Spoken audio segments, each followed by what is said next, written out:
Doctor Who Short Trip, The Lucky Mind, written by Alex Robertson and read by Floyd Norman. In all the galaxy, there was one place that attracted all manner of people who had nothing left to lose. Those who had lost their job, their home, their loved ones, and in the case of one man, all of the above. And so it was that Lloyd Faren found himself at the Erebus Casino, a moon-sized complex that was the technical marvel of the human race in the 44th century. The casino catered every vice imaginable. Lloyd sat at one of the many bars, staring blankly into the pinkish liquid in the glass. Alcoholic fumes mingling with his salty tears, bathing the man in an aura of misery and self-pity. Lloyd was a man who thought he had everything: a loving wife, a well-paying job, and a comfortable middle-class lifestyle. He never thought he could be happier until he saw the blue, doe-eyed face of his newborn daughter. Life was perfect until the accident. After his daughter, Antoinette, died, the grief drove a wedge between him and his wife, Sally. The divorce was settled a few months later, and for Lloyd, everything fell apart. Thus, sitting at the Erebus Casino, he wallowed and reflected melancholy. It didn't help that he had just lost most of his money in a string of disastrous bets and games around the casino. With a particularly shaky sigh, Lloyd downed his drink and shuddered as the strong drink burned his throat. Such emotive range, such a delicious cocktail of mental energy. I must feast. A voice whispered in a harsh, ghostly voice. Lloyd turned his head, looking for the source, but could only see the ongoing hubbub of the casino's activities. Your mind is in such turmoil. Your position is so unfortunate, unlucky. Let's change that. Lloyd, beginning to feel uneasy, stood up and scanned his immediate area with darting looks, gaining casual curiosity from nearby patrons. You are mine. Lloyd staggered backwards as an overwhelming force hit him, as if a great wind had blown inside. He fell to the floor and felt an intense heat momentarily scorch the inside of his skull, and he gasped. The casual onlookers moved to help him with questions of, "Are you alright?" or "What are you doing, man?" However, even as they surrounded him, Lloyd stood up quickly and stiffly, as if unsure of who he was. His face shifted through a great breadth of emotive expression before settling on one of contemplative passiveness. Sorry about that, everyone. Just had a funny turn there. It happens every now and then. Nothing to worry about. The people, content with his answer, simultaneously proving their lack of genuine concern, resumed their earlier recreations. Lloyd looked at his hands, as if seeing them anew, and felt an unfamiliar energy course through him. A strength. Something alien. Go to the card table. Go! Lloyd should have questioned this voice resonating through his mind, but such was the power of the alien parasite now residing there, that Lloyd passed this off as his own thought. This being despite the disastrous amount of losing he had been experiencing not too long ago. The dealer at the table was suitably surprised to see Lloyd back for another round. "Back again, sir. I thought you lost all you had." I procured some more funds. Now kindly deal me in." Lloyd looked at the cards, and his heart fluttered. His hand held a royal flush. This he slammed down victoriously, and claimed the game as his for the win. Yes. Now keep playing. And keep playing he did, and the winning hands continued to fall in his favour. More and more and more wins. Lloyd could not believe it. His competitors and the dealer were also astonished. How are you doing that then? They chimed in. I guess I'm just lucky. Lloyd laughed. He felt lucky too. All the grief, torment and sorrow that had bereaved him less than an hour ago were like a distant memory. All he felt was alive. Alive, elated, and like he could conquer the world. Oh, sweet, sweet flavors of mind. Keep playing, Lloyd. Keep feeling these exquisite emotions. Keep feeding me. The alien voice cooed. A voice behind Lloyd caused him to turn round. You know, that's an awfully remarkable change of luck. I cannot emphasize enough, my good fellow. Awfully remarkable. Lloyd was taken aback. I'm sorry, who are you? I'm the doctor, and I would be ever so grateful if you came with me.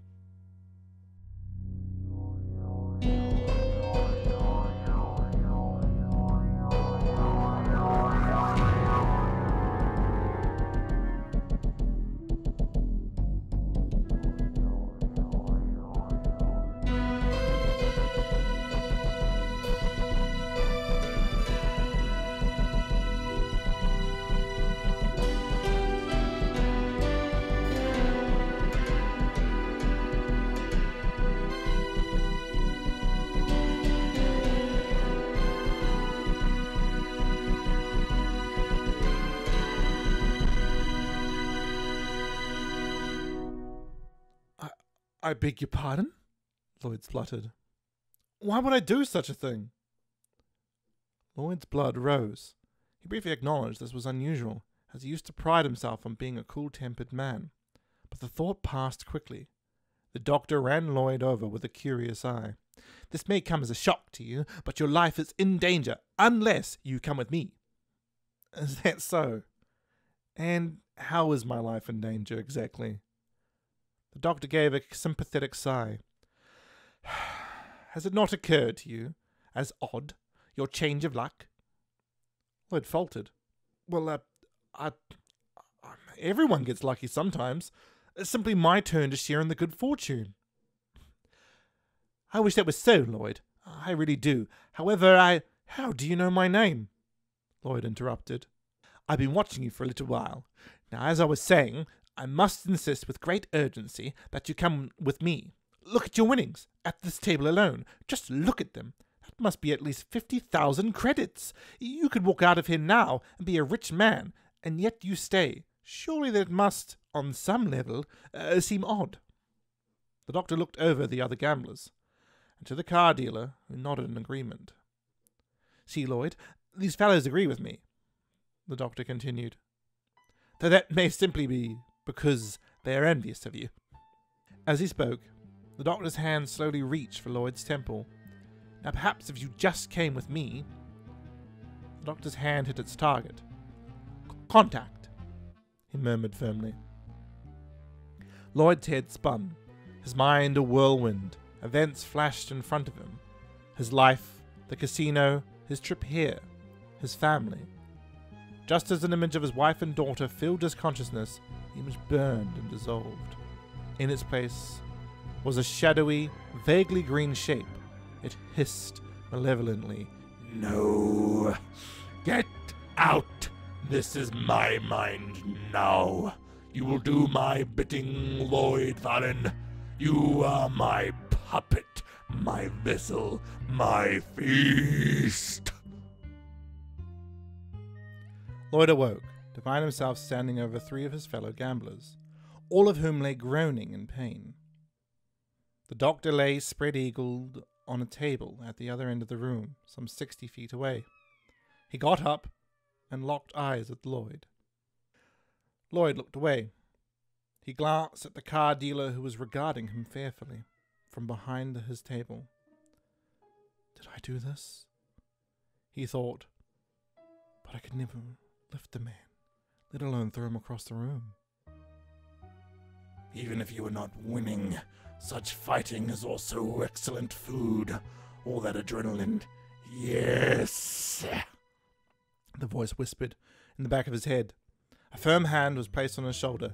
Excuse me, sir. You're under house arrest for disorderly conduct and violent assault. Lloyd gulped. Whether he had done it or not, the casino's security certainly believed so. 3 burly guards stood over him. The doctor waltzed up. "Good show, gentlemen. I can take it from here." "Out of the way, sir. This is an Erebus security matter. You need not concern yourself," one of the guards said coldly. "Given as I was just thrown across the room, and by a man who surely weighs no more than myself, which is indeed a remarkable feat, I would consider myself highly concerned." Lloyd attempted to interject. This wasn't me." The guards ignored him. "Do you know this man?"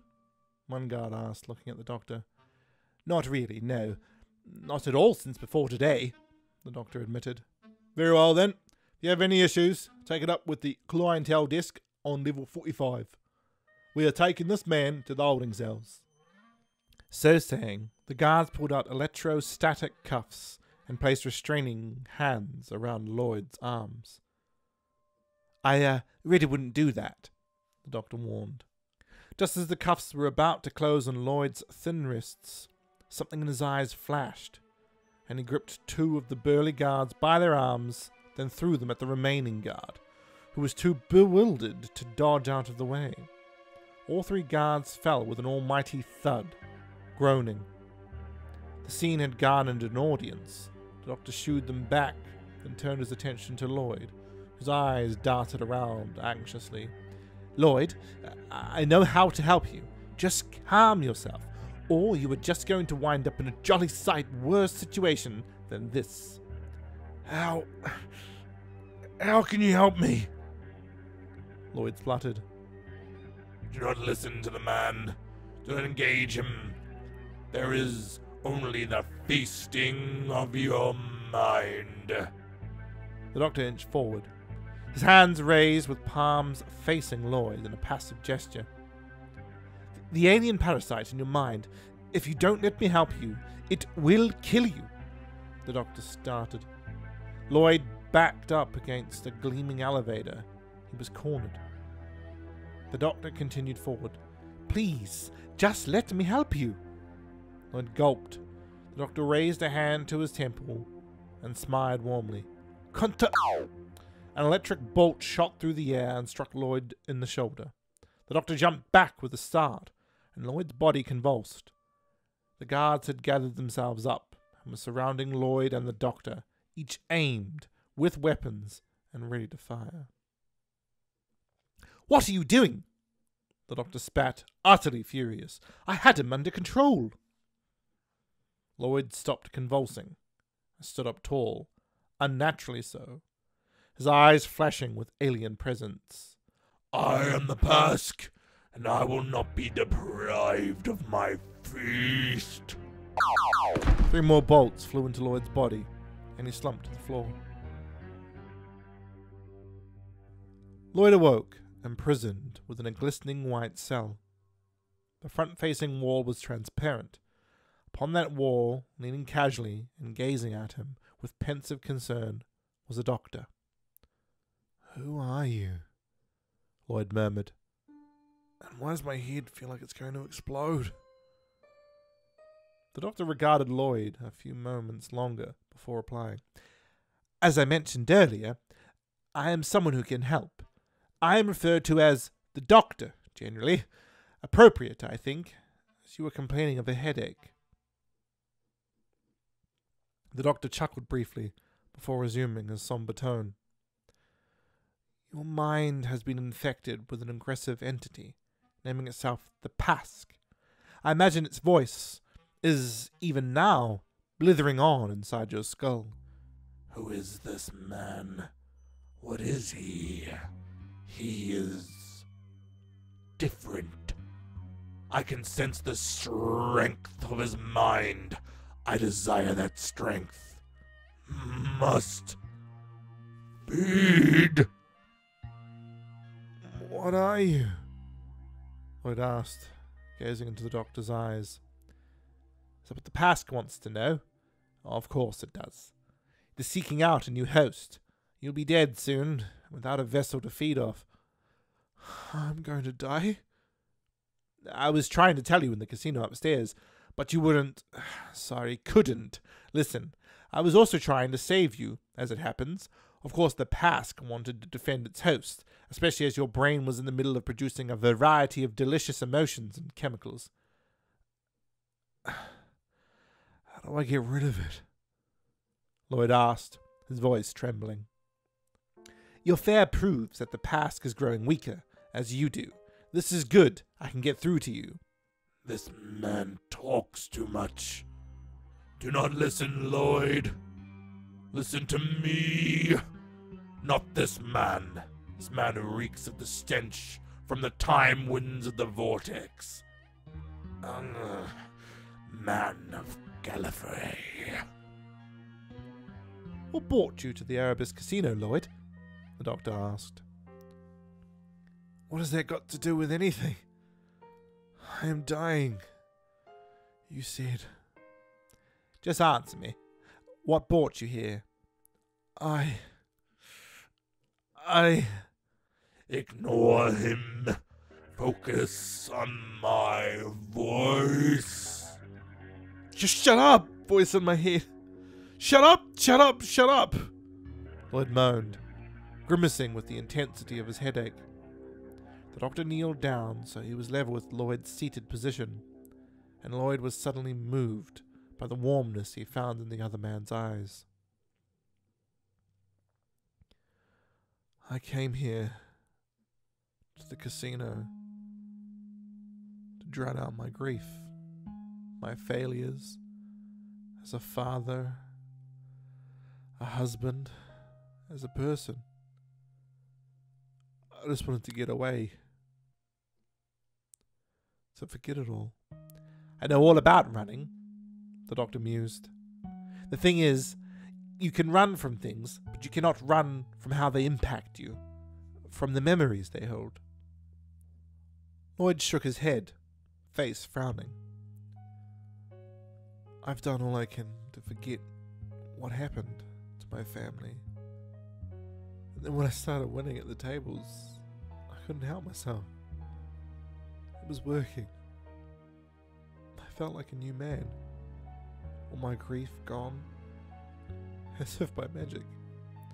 Not gone, Lloyd. Buried. Covered over. Like a brick wall, constructed by the Pask. It is using you.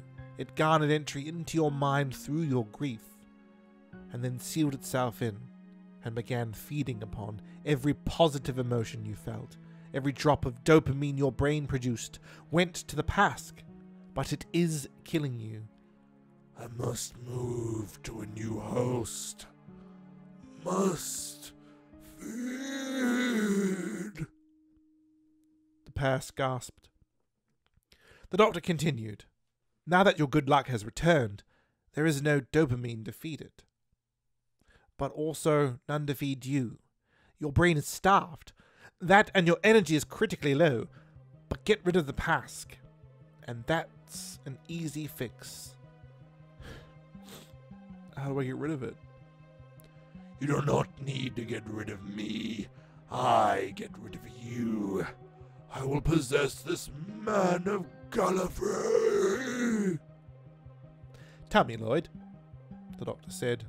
Tell me about your family. I take it you love them very much. I did. Lloyd stammered. My daughter, Antoinette. She was the most beautiful little thing you could imagine. And my wife, Sally. I loved them. And they loved me. You should have seen them, Doctor. Playing and laughing. My head. What are you doing, Lloyd? Do not think upon them. Do not listen to me. Remember our wedding day? Sally and I sat upon the beach, planet of Riviera. The sun setting with the most vivid purple and pink. I looked at my wife, her face illuminated with the colours of the setting sun. She met my gaze in her eyes. I could have lost myself in them. And then when Antoinette was born, she had Sally's eyes. I saw the same look in my daughter as I did in my wife those years ago. They were my everything.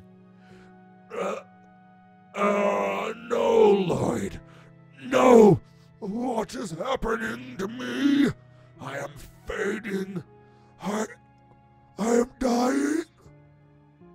Tears streamed down Lloyd's face, his mouth smiling brilliantly, his mind solely fixated on the memory of his wife and daughter. The doctor nodded solemnly to himself and produced a small, thin device from his pocket. It buzzed softly, and the glass wall of the cell fell away to the floor. The doctor then stepped forward, knelt in front of Lloyd, placed his hands gently on his temples, then whispered, "Contact." Lloyd's mind rushed with the sound of great winds and the force of centuries of time. The voice of the past screamed in anguish, though it also sounded incredibly distant. This is outrageous. I will not be defeated. I am the Pask, and I feed on all minds. No one is capable of besting me. No one.